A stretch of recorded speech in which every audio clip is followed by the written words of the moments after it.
começar 10 minutos mais cedo a nossa preleção nessa noite, porque nós teremos só mais 2 aulas agora do curso, hoje e amanhã pela manhã, né? Essas são as nossas 2 últimas aulas e, como já era previsto, tem muitos assuntos que nós não tocamos, tá? Não tocamos em muitos assuntos, muitas coisas acerca de relacionamentos, nós ainda teríamos que falar.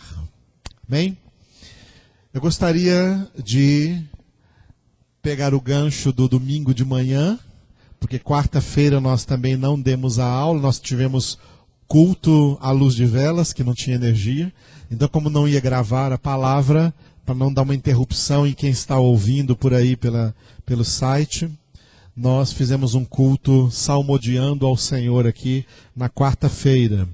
Então hoje está sendo a continuidade de domingo pela manhã. Quarta noite não teve gravação.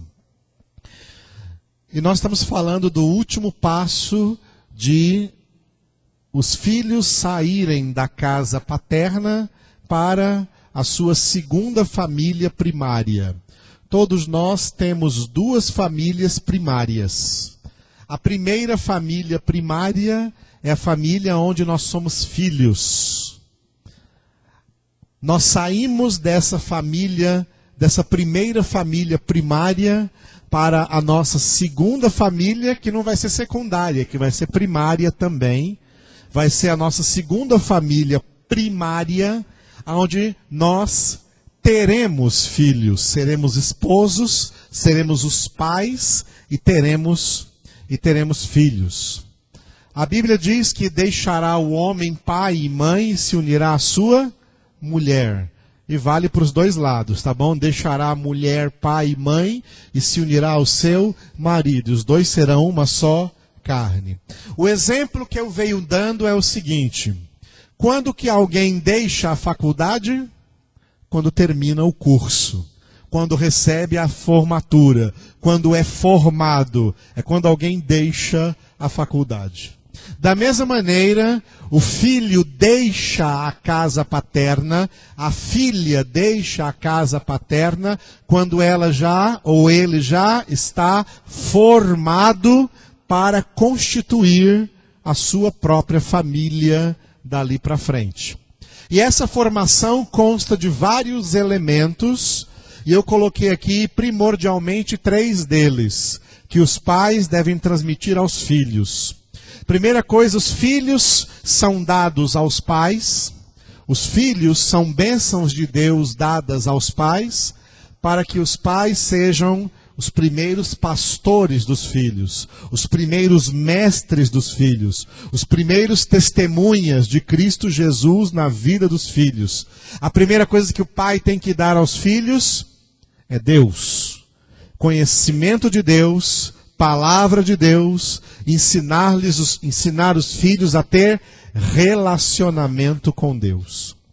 Em segundo lugar, os pais devem providenciar que os filhos possam ter uma profissão digna e honesta, para que quando forem sustentar a sua família, sustentem com honestidade, formados numa profissão, formados como cidadãos no meio desse mundo de trevas. Amém? Aí entra os estudos, é claro que os pais têm que dar uma acompanhada aí nos filhos nesse estudo.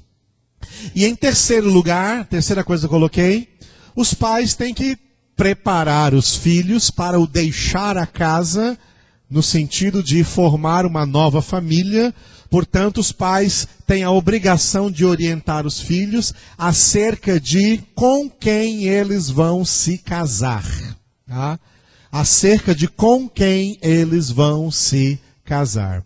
Por isso, os pais devem acompanhar os filhos em tudo que eu já falei aqui outrora, nas últimas reuniões, naqueles 2 processos chamados de pré-casamento, que é o processo de namoro e o processo de noivado. Os pais devem acompanhar os filhos nesses processos, porque durante esse processo os filhos ainda estão na casa paterna. E eu falei que namoro e noivado não são relacionamentos para evolução de contato físico.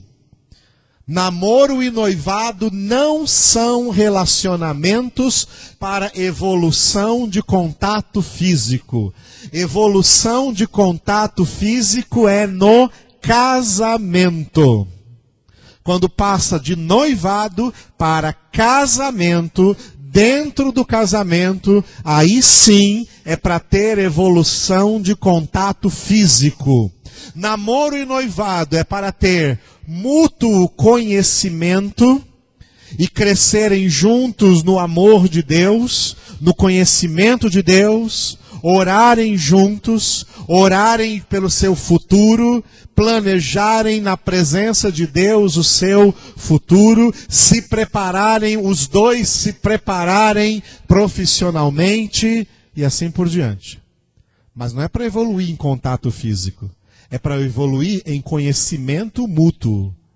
Conhecendo um ao outro e um ao outro saber se a soma das virtudes e dos defeitos de cada um traz uma combinação tal que eles possam perceber que têm condições de viver juntos o resto de suas vidas e edificar um ao outro com suas virtudes e ajudar um ao outro nos seus defeitos. É para isso que serve namoro e noivado. Ah, é? É, porque não é nada disso que ninguém faz, não é verdade?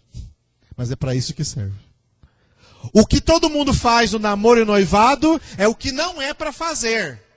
É evoluir em contato físico. Namoro e noivado não é para evoluir em contato físico. Agora, evolução de contato físico é no casamento. Quando deixará pai e mãe e se unirá à sua esposa. Por isso que toda precipitação é pecado. Quem faz as coisas antes da hora sempre está pecando. Porque não respeitou o momento em que Deus determinou para eles terem cada coisa nessa terra. Eclesiastes diz que há um tempo para todas as coisas debaixo do sol. Quem se precipita em todas as coisas não respeita o tempo determinado por Deus para todas as coisas. Portanto, toda espécie de precipitação é pecado. E quem se precipita cai no precipício. É daí que vem a palavra precipício, de precipitação. Precipício é abismo. E a Bíblia diz que um abismo chama outro abismo.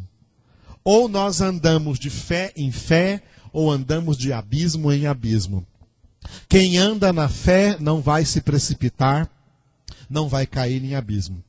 Mas quem anda na incredulidade, não obedecendo a Deus, cai em abismos e depois tem que se virar para contornar as consequências que vai ter que enfrentar.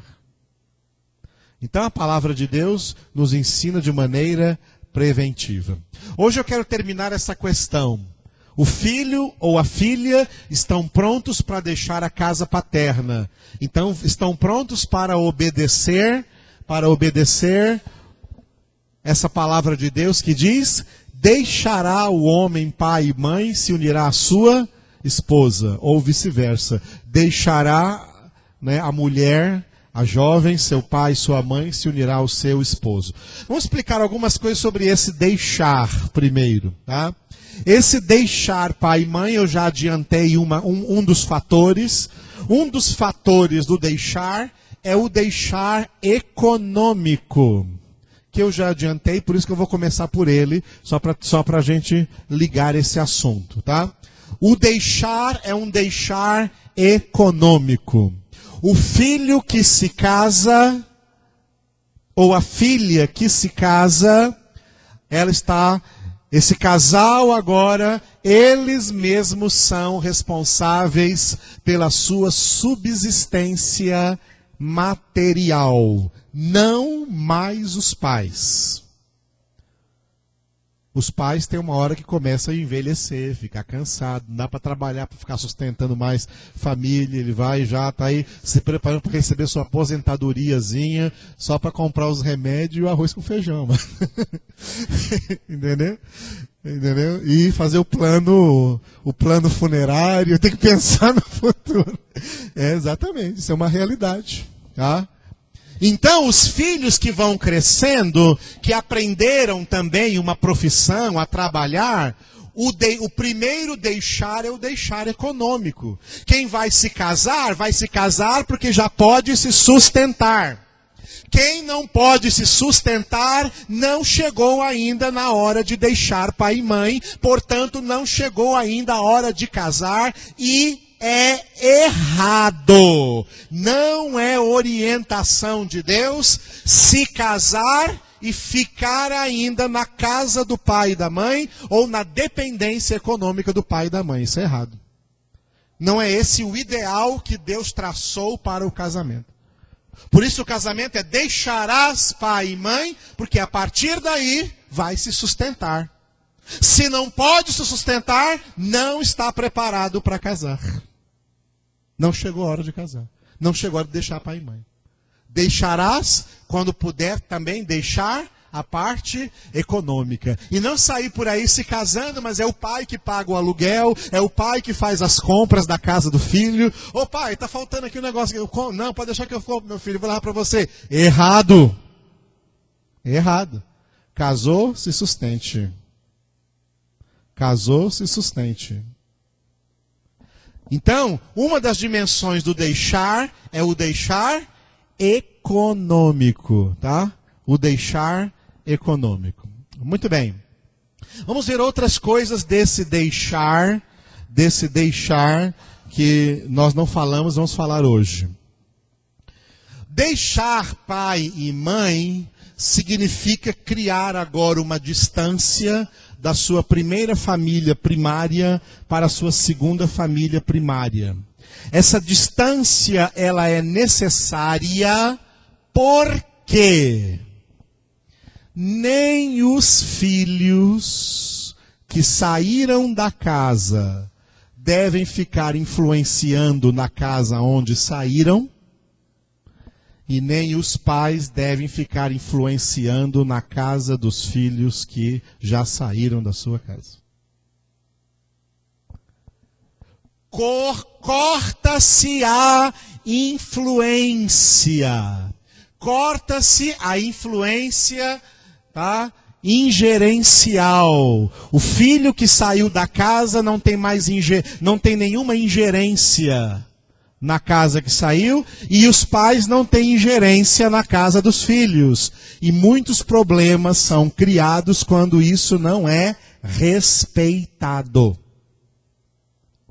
É claro que o filho ou a filha pode com seu cônjuge visitar a casa do pai de vez. A casa do pai se torna para eles uma casa de visitação, tá? Eles podem visitar, podem e devem até visitar a casa dos pais, mas eles são visita, porque essa casa não é mais a sua casa primária, agora se tornou uma casa secundária. A casa do pai, a casa da mãe continua sendo a sua casa, mas a sua casa secundária. Você pode visitar e até deve visitar. Da mesma maneira, o pai e a mãe podem visitar a casa dos seus filhos casados. Podem e devem visitar, mas são uma visita. Não chegam lá para querer dar ordens na casa, ou influenciar o casal lá dentro da casa, ou chegar para a sogra chegar para nós, que comida você está fazendo para o meu filho? Não é da sua conta. Entendeu? Não pode ter esse tipo de ingerência. É uma visita amorosa, tá? Uma visita amorosa, uma visita santa, pode ser uma visita para orar com os filhos, fazer um momento de oração em família, e pode ser uma visita para um jantar, para comer uma pizza, um churrasquinho, alguma coisa, comemoração de aniversário, e depois cada um volta para a sua própria casa. Amém? Glória a Deus. Elaine e eu tivemos assim uma grande bênção de Deus, de morarmos longe de parentes, inclusive pais. De morarmos longe de parentes. Inclusive, meus pais de São Paulo e os pais dela do Paraná. Então nós aqui em Goiás ficamos bem goianos, só os dois aqui. Só os dois aqui. Quando nasceu Paulo Isaac, eu permiti que minha mãe viesse passar uma temporada em nossa casa. Uma temporada assim de uns 2 dias. Ela veio passar 2 dias. Minha mãe veio passar 2 dias. A intenção dela era ficar mais dias. Tá? A intenção delas era ficar mais dias. Mas no segundo dia começou a dar problema. Aí como começou a dar problema, eu saí de carro, fui na rodoviária, comprei a passagem de ônibus dela e cheguei em casa. Mãe, trouxe um presente para a senhora. O que foi, meu filho? A sua passagem. Seu ônibus sai hoje às 5 horas da tarde, eu levo a senhora na rodoviária. Porque ela começou a querer ter ingerência na nossa casa. E não pode, mãe não pode fazer isso, pai não pode fazer isso. Isso faz parte do deixar. Houve um deixar. Tá? Houve um deixar. E se não houve, vai ter problema. Se não houve um deixar, vai ter problema. Tá? Vai ter problema. Então, deixarás pai e mãe. Não há influência. O que o pai vai dizer para o filho ou para a filha, e a mãe vai dizer para o filho ou para a filha, olha, eu te criei, eu te ensinei tudo, agora você com seu cônjuge, orem juntos, leiam a palavra juntos. Né? Nosso conselho para vocês é esse, vocês vão achar o caminho se você estiver com algum problema. Não tem papai e mamãe que vem abraçar, tadinho, coitadinho, não tem nada disso não. Ser pai não é ser paternalista e ser mãe não é ser maternalista. Já falei sobre isso anteriormente. Paternalismo é errado. Deus é o nosso pai e não é paternalista conosco. Deus é o pai de Jesus e ele não foi paternalista com Jesus. Se o pai tivesse sido paternalista com Jesus, ele não teria mandado Jesus para ser crucificado aqui nessa terra. Há uma diferença entre paternidade e paternalismo, entre maternidade e maternalismo. Ser pai, ser mãe é importante, aprendemos na palavra, é criar filhos para Deus. Pessoas que ao sair de sua casa, os pais vão ficar tranquilos, porque ensinaram para eles tudo o que era necessário para eles viverem muito bem, obrigado. Aleluia? Entenderam isso aqui, amados? Portanto, esse deixar influencial, não pode haver influências dos pais no casamento, é um deixar, assim, emocional. O que é esse deixar emocional? É aquele famoso na linguagem popular, o desmamar, o cortar o cordão umbilical. Não é mais o filhinho da mamãe, não é mais a filhinha do papai, tá? É um homem, é uma mulher, continua sendo seu filho legítimo, mas que você formou e pode descansar, porque se você ensinou bem a ele, se ensinou bem a ela, eles vão se dar muito bem nesse casamento. Glória a Deus, amados. Aleluia. Pode acontecer, em algumas realidades, nós passamos por uma realidade assim, em que, de repente, o casal precise acolher um dos pais ou uma das mães. Lembrando que o casal, ali tem 2 pais em jogo e 2 mães. Tem o pai e a mãe dele, tem o pai e a mãe dela. E às vezes, por causa de alguma necessidade material, ou de idade, ou não sei, qualquer contingência natural da vida, os filhos têm que acolher os pais. Porque na palavra de Deus nunca existiu asilo de velhos. Na palavra de Deus nunca existiu o negócio de abrigo de velhos. Sabia? Na Bíblia não tem isso. O que tem na Bíblia é que os filhos devem se essa necessidade mais forte chegar, acolher os seus e cuidar dos seus progenitores. Isso é uma coisa muito importante que faz parte do honrar pai e mãe. Nós temos 24 anos de casado, Elaine e eu. Desses 24 anos, nós acolhemos durante 16 anos o meu sogro, pai da Elaine, na minha casa. Nós acolhemos, ele viveu conosco, nós ajudamos ele, arrumamos um quarto na casa para ele, ele conviveu conosco um tempo, ele nunca se converteu, mas nós pregamos para ele o tempo inteiro, ele sabe que nós somos crentes, e acolhemos para ajudá-lo, porque ele estava totalmente desamparado. Ele estava morando na casa de uma irmã dele, que deixava ele dormir num depósito, abandonado ali, e trabalhava no emprego de um irmão. Um irmão tinha um bar, e o salário dele era o quê? O salário dele era pinga. O salário dele recebia em pinga. E de noite ia dormir num depósito de compras, né? Que a irmã dele tinha na casa. Então deitava lá no meio de caixa de sabão em pó, no meio de saco de arroz, saco de feijão, lata de cera e sei lá o que mais. E ali tinha um colchãozinho onde ele dormia ali, já não enxergava direito, já não tinha os dentes todo podres, roupas velhas. Aí nós vimos ele naquela situação e Elaine falou comigo, bem, podemos trazer ele para casa? Eu falei, podemos, vamos trazê-lo. Tem que ser em conformidade com os dois. O casal tem que ter conformidade nessa mesma ideia, tem que ter comunhão nisso, porque se não tiver, não traz ninguém. Não se traz ninguém para dentro da casa se o casal não tiver comunhão nisso, os dois.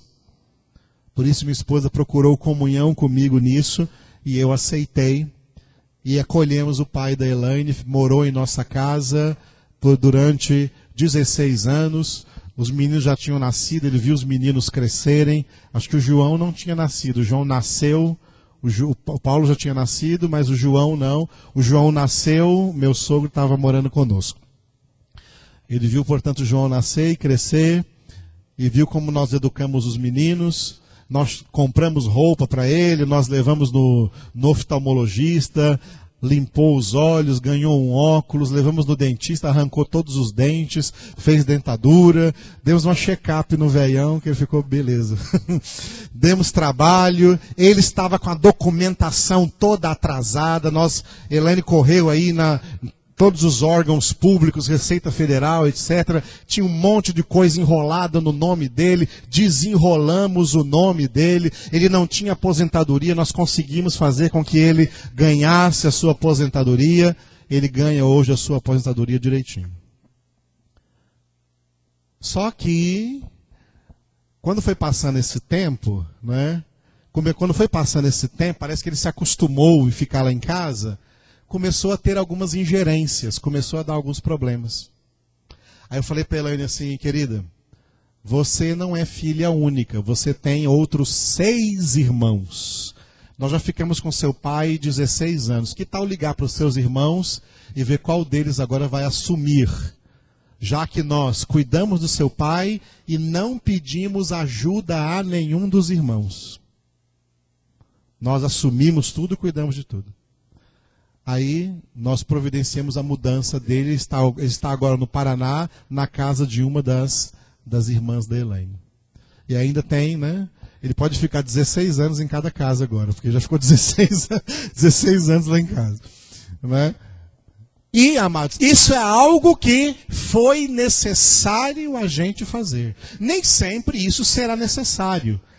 Muitos filhos não vão ter a necessidade dos seus pais serem acolhidos na sua casa, porque muitas vezes esses pais são casados, vivem bem, vão ter uma boa vida de idosos e acabam, às vezes, só no finalzinho, quem sabe, por causa de doença, ter que ser acolhido, alguma coisa nesse sentido. Mas em muitos casos, os filhos nem precisam trazer os pais para morar em casa, mas essa é uma realidade que pode acontecer se ela for realmente uma coisa emergente que surgir na sua família. Não deve abandonar o pai ou a mãe no asilo, por aí, mas tratá-los com honra no final de suas vidas. Amém? Pelo menos isso é bíblico. Não sei se vocês já visitaram abrigos de velhos, já visitaram? Abrigos de ancião, alguém já visitou abrigos de anciãos? Já? A maioria, eu já visitei, já fui tocar violão, cantar lá para os velhinhos, já fui pregar a palavra para eles. A maioria dos casos, a maioria esmagadora, estão lá tristes, decepcionados, magoados, porque foram completamente abandonados pelos filhos. Essa é a maioria dos casos. Raramente você acha um idoso, uma idosa, que fala assim, ó, eu estou aqui porque eu não quero dar trabalho para os meus filhos, né? Eles estão vivendo a vidinha deles, eu tô aqui. Você acha de vez em quando um assim.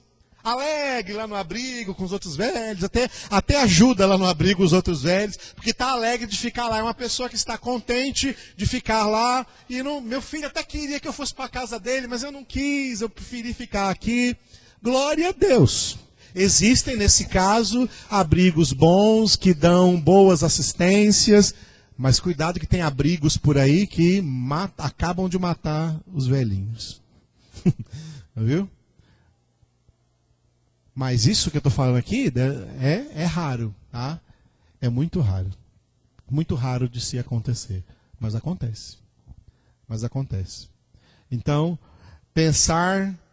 A Bíblia fala uma coisa muito interessante, que eu gosto muito. Fala assim, Paulo diz isso. Não devem os filhos entesourar para os pais, mas os pais para os filhos. O ideal é que os pais cuidem dos filhos.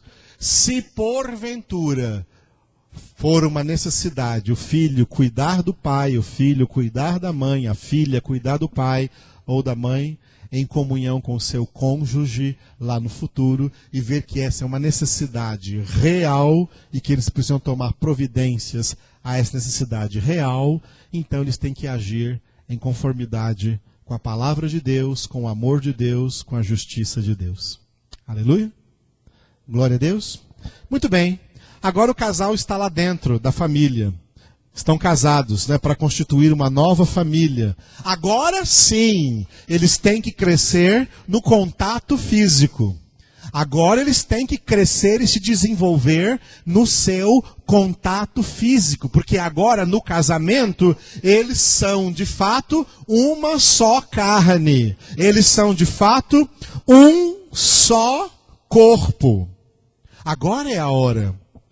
O que eu falei na nossa última aula foi que eu já atendi, Elaine e eu, nos nossos anos de pastores, nós já atendemos muitos casais com problemas, e os problemas eram assim, né? Os problemas eram assim.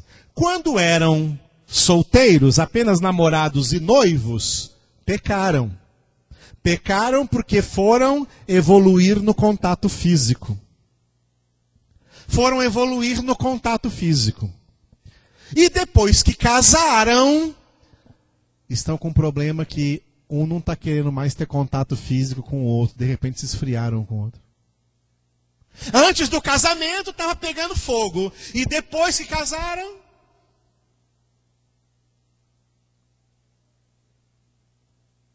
Porque o diabo não quer o que é lícito. O diabo quer te levar, quer fazer a sua carne ter prazer naquilo que é ilícito. Quando passa a ser lícito, não é mais pecado, aí o diabo também não quer mais que vocês realizem aquilo. E aí se torna pecado. Se torna pecado